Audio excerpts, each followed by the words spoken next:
घर साफ करण्याबद्दल तक्रार करताय तर लक्षात ठेवा की काही लोकांकडे राहण्यासाठी घरच नाहीये. नोकरीबद्दल तक्रार करण्याआधी लक्षात ठेवा की काही लोकांकडे कामच नाहीये.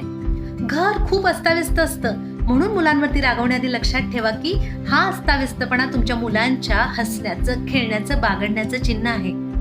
ट्रॅफिक खूप आहे म्हणून चिडण्याआधी लक्षात ठेवा की काही लोकांकडे प्रवासासाठी वाहनच नाहीये.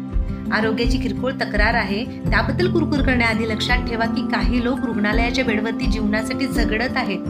म्हणून तक्रार करण्याआधी 1 मिनिट थांबा आणि थोडासा विचार करा की ही तक्रार करून आपण नक्की काय गमावत आहोत. जे गमावतोय ते म्हणजे आनंद, शांती आणि समाधान.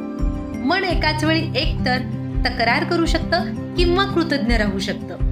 दोन्ही गोष्टी एकत्र होऊच शकत नाही. म्हणून ज्या गोष्टी मिळालेल्या आहेत त्यासाठी नेहमी कृतज्ञ राहा. जे ऑलरेडी मिळालं आहे त्याची किंमत कळली की जे हवंय ते मिळवण्याची ताकद वाढते. So always be grateful. Thank you.